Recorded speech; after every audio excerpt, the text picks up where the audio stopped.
Hello, my friends. Welcome to the first ever episode of Peter's Now. Today, I'm going to be talking to our very special guest, Father Jerek. Father Jerek is a priest in Ontario, Canada. He's honestly an amazing priest, so let's get to know him, shall we?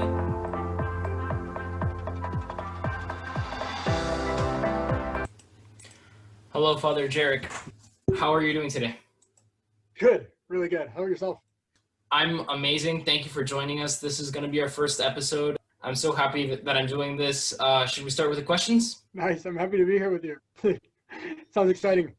Okay, so the first question is, what are your hobbies or interests? Well, what are my hobbies or what am I good at? I like climbing trees. That's cool. So I like being outside. I grew up on a dairy farm. Mm-hmm. I like being outside. I like climbing trees.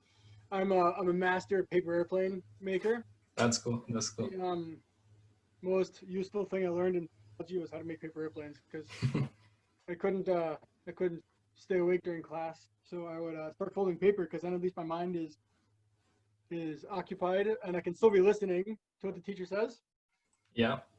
But anyway, but I guess give that context. This was a huge classroom. It was like a auditorium, so I wasn't like distracting anybody, and I did not throw any paper airplanes during class. And then when I was a kid, I played a little bit of a harmonica, but then dropped it. But then during COVID in June, a friend sent me a harmonica again. So I've been trying to play the harmonica a little bit. That's been a kind of opening up the musical avenue. Has been a really fun way to relax. That's fun. That's really cool. I personally play music. I play a lot of music, and it's just something that like alleviates stress sometimes, like especially during COVID. I've been coming back to it constantly, and it's just like a really fun thing. So, yeah. Let's go to our next question. How would you describe your experience in becoming a priest? So kind of like a vocation story or like your story on like how you got your vocation and yeah. So I grew up, like I said, in on a dairy farm. I grew up in Minnesota, so I'm from the States. Cool. And we always went to church. We went to a small country church. My brothers and I were all altar servers, and I suppose that kind of started off with a sort of how'd you call that? Your journey? Like church stuff was normal, right? Yeah. And then I met some friends and I started going on retreats. So I'm a priest with a congregation called the Legionaries of Christ. Mm-hmm. And so I met a couple of brothers from the Legionaries of Christ when I was young, or in grade 5, and started going on retreats with them. And then I started kind of feeling this itch that Christ was calling me to go on an adventure, and I didn't really know what that was or what that would look like. But the first step of that adventure was to go to this school for boys who wanted to become priests. The school is in Indiana, in the United States, and I didn't want to be a priest, but Yeah. I wanted to go to that school for some reason. And that's then where there God started leading me toward a desire to be a priest. But then for 12 years, so after I finished that school, I went to that school in grade 8 and finished high school there. And then I joined the seminary, joined the congregation of the Legionaries of Christ. And I always knew, for some reason, I always knew this is where God wants me, but I didn't know where he wanted me for the rest of my life. Yeah. So it took me about 12 years of discernment before I realized like this is where I'm supposed to be for the rest of my life. Yeah. I guess it's kind of like, I don't know, maybe it's kind of like dating where you can't date the same person for your whole life. You have to make a commitment, right? Or find the person that's for you. So I was kind of, you could say I was like dating for a long time, and then finally had sufficient clarity to say, this is where God wants me for the rest of my life. And it's been an adventure, I think is how I would put it, because this adventure has taken me to different states. And then I went to Cornwall, Ontario, which is near the border of Quebec. was there for 2 years. Then I was in Connecticut in the United States. I was in New Hampshire. Then I went to Rome for 2 years. Then I went to Texas and visited Mexico, and then back to Rome. And but then like that is nothing compared to the spiritual adventure, I guess, that goes on. Yeah. And all that. So becoming a priest has been a kind of an adventure because it's something where you start off, you know where you're going from, and you know more or less where you're headed. Mm-hmm. You have no idea how to get there, and you're following God's lead and learning to trust Him the whole way, even when things aren't clear. So, I guess adventure, a pretty good way of summing up the vocation story. And because you were mentioning all of these places, what has been your favorite place? Like, was it Rome or Mexico or? Well, I suppose I have Rome for certain things. Although by the time I was done in Rome, I was ready to leave. I don't see myself living in Rome. It's a great place to visit, but I just had a hard time. For some reason, I don't know why, I had a hard time there. Though I can't complain about studying in Rome, Mm-hmm. or I don't feel just complaining about that. Yeah. I really had as far as like personal maturing, the time that I was in Texas, in Houston, was important to me because this was it was during my internship. So it was a break from studies and I was doing some ministry. I wasn't a priest yet, so I wasn't doing priestly stuff. But I had been in the seminary since I was 14. And for 12 years, I had been in the seminary. And this experience in Houston doing youth work was my first time outside of the seminary after 12 years. And it was a very big kind of maturing experience for me. And it was the moment that I realized I can do this. Because in the seminary, like, okay, God's called me to be a priest, but I don't really know what that's going to entail. And I don't know if I have what it takes. Yeah. I think at the beginning, when I started the journey, I thought, okay, a priest needs to be awesome. And by the time I'm ordained, I'm going to be awesome. But then as the years go by, I wasn't becoming awesome. And so I was like, I don't know if I can do this. But then that year in Texas, so Texas is important for me because of what it did to me. It helped me grow in a lot of that confidence and know this is where God wants. But then everywhere that I've been has been unique and a beautiful experience also. So it's hard to really say. I can confirm that right now. You're awesome. Thanks.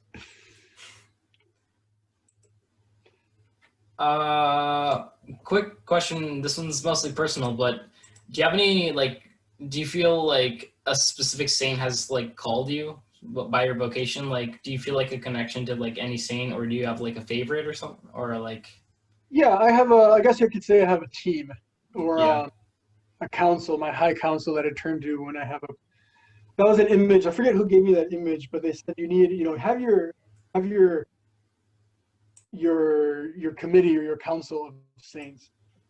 So I kind of feel especially drawn to a couple of saints, and they kind of rotate too. But Saint John Vianney, as a priest, he was the only saint book I ever read when I was a kid, and so felt a special attraction to that but it came from a friend. There was a friend who gave me this book, and I read it, and it was really helpful for me and inspired me to grow in holiness. And then later on, Saint Therese of Lisieux, reading her works, and then just her simplicity. I felt like as I was reading, the Story of a Soul, which is her autobiography, I was like, oh, she understands me.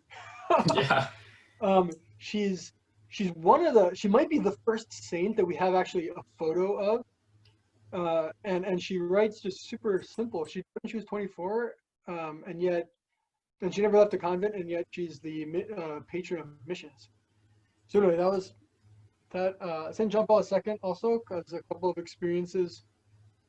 Well, I mean, I didn't know him, but kind of an inspiring example. I grew up in the seminary learning a lot about him. And then in Rome, sort of a couple, just the proximity of living near the saints visiting Saint Philip Neri and the Hmm. joy that he had in working with youth, and I always felt this attraction to working with youth, and maybe a gift toward joy. So him, and then Saint Maria Goretti, who died, preserving her chastity. Able to visit her. She was also a farmer like I was, and I heard about her growing up. I learned a song about her, and then going to Assisi, um, one of my favorite places in Italy. Not that I traveled much, but Assisi is a special Yeah. spot, and so kind of the special like connection with Saint Francis. One of the I'm sorry, I'm turning it into a longer question. um, but I No, was no, no, around it's with a fine. brother, and he said, you know how in WhatsApp, if you use WhatsApp, you have tons of people in your contact list, right? That are on Yeah. your phone or whatever. But when you open up your WhatsApp or even or your text messages, you have a couple of them that are on the top that you have actually chatted with. You don't Yeah. chat with everybody in your contact list. So it's kind of like in the church, there's hundreds of saints, thousands of saints. Yeah. But every once in a while, you open up a chat with one saint, and maybe that chat lasts for a while. Maybe it goes away, but some of them, Yeah. there's some saints that you always have at the top that you ask for help. Oh yeah, I Yeah. forgot to mention, my Yeah. patron saint is Saint Anthony. I don't know which Anthony it is, but when I was growing up, my mom said when you lose things, pray to Saint Anthony, and I'm always losing things, and so he's probably the saint that I pray to the most, Yeah. Saint Anthony. Yeah. That's really cool. That's really cool. Um, what has made you feel the most proud of being a priest? um, I guess that's kind of it feels like a strange question because I didn't become a priest to to feel good about it or Hmm. but Or like but what has when made you you're feel called, I good? think Or when God, if you're called to be a priest, you're called to be a father, Father Jerek. yeah. And so God gives you the heart of a father. And so when you see your children Hmm. growing, uh, that fills your heart with a sort of pride, right? Yeah. And seeing that and then in being part of that. So like the other day, somebody came to me and said, Father, I want to talk to you about something that's kind of been on my mind. And oh, Father, it turns out that you mentioned like 6 months ago in an online retreat you gave on Holy Saturday, you said this. And I'm Yeah. like, wow, did I say that? Okay, great. But Yeah. that led to this like deep kind of interior journey in this person. And Hmm. like, wow, that's really cool how God can use the priesthood to bring people closer to Him. Yeah. And when you see that happening, when you see God working through you, I think that's what makes me feel most alive Yeah. as a priest. Okay. Another question. Do you have a specific like favorite movie or like um, uh, that's a throwing hard some fun one ones in because here? there's movies that I like because they're artistically well done. There's movies that I Yeah. like they're relaxing and I need just to like detox. Hmm. Then there are movies that are like great. They're a story that's really well told, etc. But then, so one movie that came to my mind was Yeah. I don't know if you ever watched Ender's Game. Came out 6 years ago or so. Yeah. So really simple movie, really not like the deepest plot or anything. But there's a line in there that hit me at a moment that I kind of needed it. So Ender is this kid who's learning to be a general and lead armies, kind of like but virtually. And that's Yeah. kind of based on this the fact that young people can uh, calculate or manage more information quickly Yeah. than another person can, and so whatever. So but he's like 14 years old or whatever, and now it's time to attack the aliens. And whoever the admiral or the higher person is saying, she says, he's not ready. And then the general or the captain or whoever it was, just right under, lower in rank, but still in command, Yeah. played by Harrison Ford. Harrison Ford Hmm. says, you don't go when you're ready, you go when you're ready enough. And that was at the moment in my discernment that I didn't feel, I kind of that I mentioned to you earlier, that I didn't feel ready, but I felt God calling me to say yes.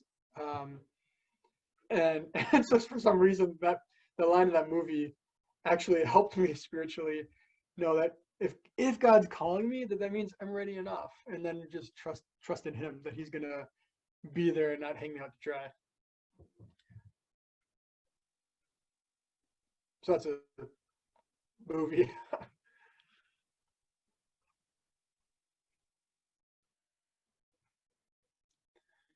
Do you have any specific advice that you'd give to young people during the pandemic? Well, that's hard to do on a podcast because I imagine that each of you are living in a different circumstance. Yeah, but like generally, like young So, people or teenagers like, or yeah. yeah. So see this. Maybe you can see this as this is something that God's allowing, and so it's something that'll help you through. It's hard because we can't see the end of it, and it's, you could say maybe it's ruining the, maybe you feel like it's ruining the most important or the funnest years of your life or something.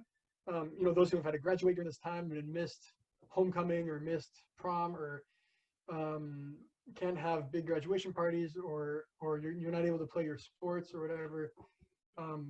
Know that Jesus is with you, he's accompanying you in this, and maybe try to see what is he asking of you, at least for me as a priest. What this time has taught me, because a lot of my ministry has had to stop, it taught me that my priesthood still has value even if I can't do anything, because I'm a son of God, and that's good enough. Even if I can't do anything, God loves me, and that's one of the things that this pandemic has taught me. And so you can ask Jesus, what in the world are you trying to teach me Yeah. through this, and how can I be a better person because of this? And because it's a time in your life that is going to affect who you become, and it can either make you a bitter person or it can transform your heart. And I would encourage you to let it transform your heart. Yeah, that's awesome advice. Thank you. What is something that you dream of doing someday? I want to get to heaven. So, Yeah, so do how all of is us. that? For like, as far as like, what do I daydream about? I always daydream about like giving my life to somebody or dying a martyr or something like that. Yeah, that'd be awesome. And like, but then I realized I complain a lot when it's my turn to cook or something. So I don't know if I'm quite ready to give my life for somebody when it's so hard to actually do something small for somebody else. So anyway, but that is a conscious exam for me to work on that, because and start forming my heart to be able to do that. I don't really have like ambitions. I just want to get to heaven and bring people there, and so kind of feeding me. I'm checking if we have any other questions. If you'd like to comment anything. Well, look, I suppose most of our hearers are whatever, high school, middle school. Just Christ. You're at a point where it's the decisions that you make in life are becoming important, and Jesus. So I don't want you to think. So you're made something, right? You're made for heaven, first of all. That's the vocation that we all have. Yeah. But then Christ is going to be nudging you, and don't think that the hardest thing that you can think of, that's what Jesus is asking. That's not the case. Jesus asked me to leave everything. Well, maybe he is, but not because that's the hardest thing for you to do. So Jesus isn't asking you to suffer and be a miserable person. He wants you to be full and fulfilled and like really alive. And he's not calling anybody to be grumpy. But when you can trust, like just follow God's voice, it's not going to be clear at first.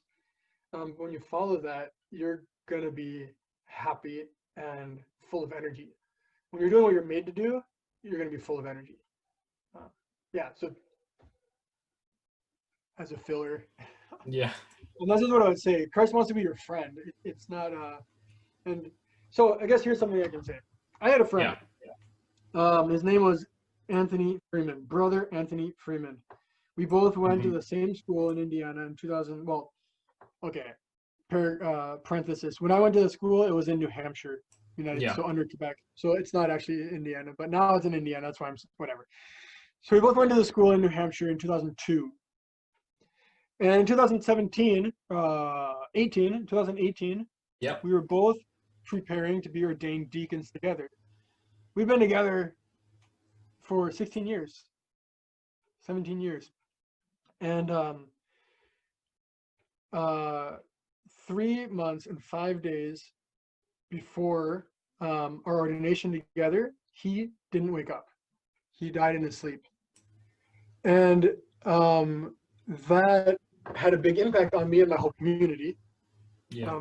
obviously, but it became a really beautiful experience of each of us now looking out for each other, but also it made heaven seem so much closer because I'm always like, yeah, I'm preparing for heaven, blah, blah, blah. Yeah. And then when I realized that somebody who was there on my side one moment isn't there anymore, I realized heaven is not that far away. At any Right on moment the other side. it could be there. And that's not a terrifying thought. That's a comforting thought. But it helped me realize something that, that I need to be in that. So a story that I remember hearing growing up, and then I'm going to get back to the Brother Anthony story, Yeah. was I don't know if the story's true or not or who it was about, but let's pretend there were two religious brothers or whatever, two monks. Yeah. They're weeding the garden, and because that was their assignment. Their assignment was to weed the garden. So they're out there, and one of them, the younger one or whatever, is a little feisty. So he starts asking the older one, still young, a bunch of questions. And he says, "So, brother, if you knew you were going to die in an hour, what would you do? What would you do right now?" And the other brother kind of kept weeding, but also a moment of silence to think about what he's going to say. Yeah. And then he said, "Well, God's will for me right now is to weed this garden. So I suppose that's what I would be doing, even if I knew I was going to die." So Yeah. anyway, Brother Anthony, he wrote a book called One Step Closer. And the idea is that I'm not going to be a saint by the end of the day, but I might be one step closer to being a saint. And he wanted to make holiness normal, because being holy, means loving God. Yeah. And it means trying to be the person that God made me to be, which is also going to be the person that makes me happy. And so really, it's just living my life as God wants me to live it. That's what holiness is. It's not, going off into the desert. It's not anything strange or alien or far from me. It's normal. So let's make holiness normal. Let's encourage each other in holiness. And what I would encourage you to do, like right now, it's really important to surround yourself with people you want to be like, people who make you more the person you want to be. Your friends, let them be those who bring out the best in you, and not ones that you have to do certain things to try to fit with. Yeah. Surround yourself with people who are going to get you to heaven. Yeah. That story was awesome. And I just wanted to say that. And he has a book. He has a book. It's called One Step Closer. You can get it on Amazon. The week after he died, it momentarily became a bestseller. Yeah. He had an Instagram page. He was very very active on social media, which was funny because he was like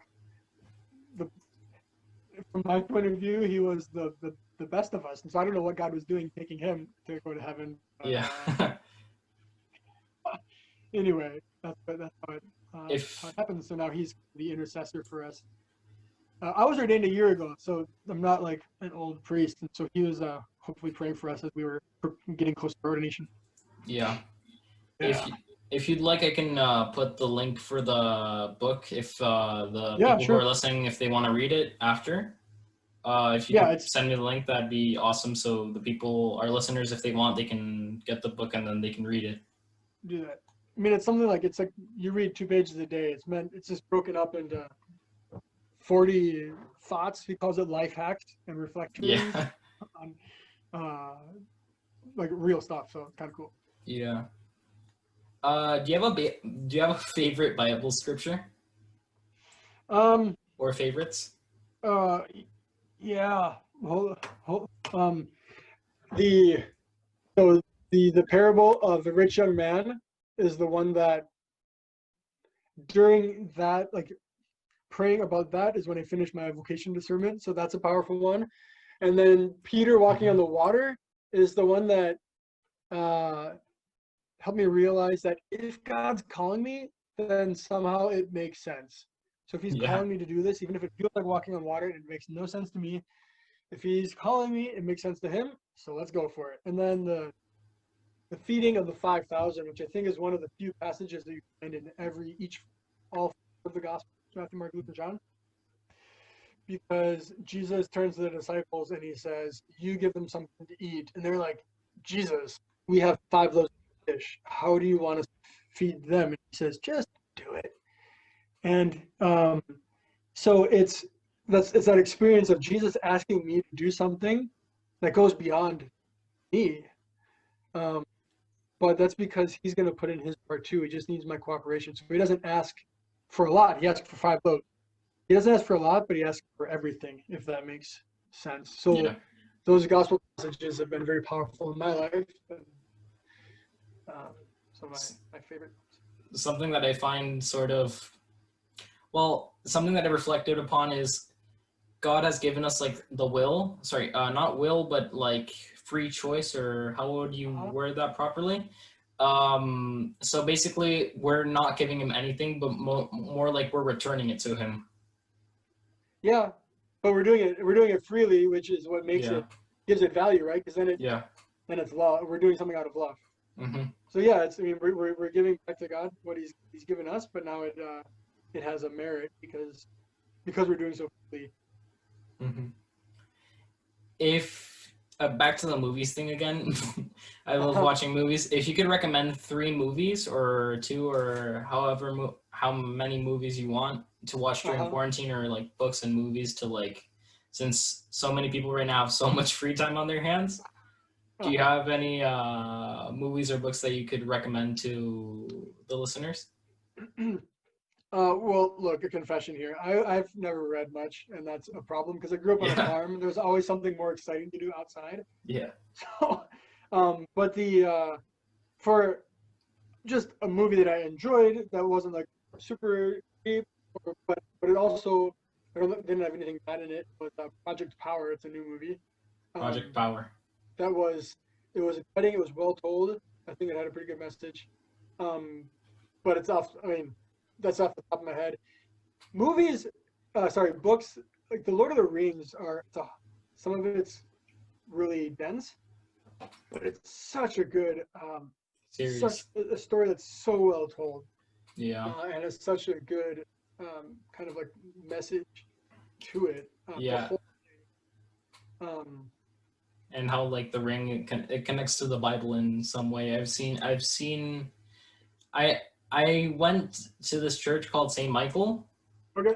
And I saw this CD on reflecting on like how the Lord of the Rings series connects to the Bible, and like how the reflection shows to the Bible in comparison. And it was like really cool. Because J.R.R. Tolkien is Catholic and wanted to kind of influence culture through his writing. Yeah. And in the fantasy genre is really powerful because it can teach us truths that are harder to learn in real life in a way. Yeah. Because it can set up a story, a circumstance that can teach you something that can give deep insights. Anyway, that's one you really have to work through though, because it's not like today's books that are quicker to read. Yeah. But I mean, I feel like it's a good read since so many people will, I mean, at least in my opinion, like some people like students and people who don't have jobs yet, or people who have time on their hands, can read it whenever they have the time. And I feel like it's a really good read. Mm-hmm. But that's about the extent of my recommendation power. Yeah. But honestly, I feel like this podcast, my goal through this podcast is like to try to reach as many young adults or teens or adults through the media, because most of our world is right now consumed through the media. So I just want something that they can like listen to and appreciate. Like, I've been praying about it a lot. So I think I just want to congratulate you. This is, I think, a great idea. You stepping out there, maybe it'll encourage other people to do it also. Or Yeah. Because we're each called to do something great, right, and actually have an influence. Yeah. And so this is an initiative of yours that you've been working on. That's also going to be demanding to keep it going, and Yeah. so I just want to encourage you, and I think it's awesome. Yeah. If this is just a quick a filler a little bit. If you guys like, I'm speaking to the listeners right now. If you guys have any questions that aren't too controversial, then please put them in the comments and go to our YouTube to check it out. And please put your comments and subscribe so we can keep this thing going. And I know that this is probably a weird thing to put it now, but did you see the NFL game? Which one? Sorry. The funny thing is, my dad told me whenever I think that your team was Vikings, or Yep, who do you go for? Yeah, each time that we've met, this is sort of like a funny story. Each time that we've met, the closest game in the NFL has been Seahawks versus Vikings. Just a funny little Oh thing. man, that was a hard game. Yeah, no, but your Vikings played well. They did. But was terrible was last Sunday's game, Yeah. where we lost to a team that hadn't won yet, and we lost in our own stadium, and that's kind of like, you know what, I'm just maybe gonna put my hope somewhere else for this year. Yeah. But anyway, I'm always gonna be a Vikings fan because I'm loyal, to my hometown. Yeah. And I think that's going to conclude our first episode of our podcast. If you want to support us, I'll put the link of the book in the description. And if do you have any specific place you'd like people to donate if they want to? Father Jerek? Nope. No? Okay. Just double checking. Thank you so much for listening, guys. Please subscribe and hit the like button. Thank you so much, Father Jerek. You have no idea what this means to me. And thank you so much for listening, guys. This has been an amazing show, and thank you so much. Bye, guys.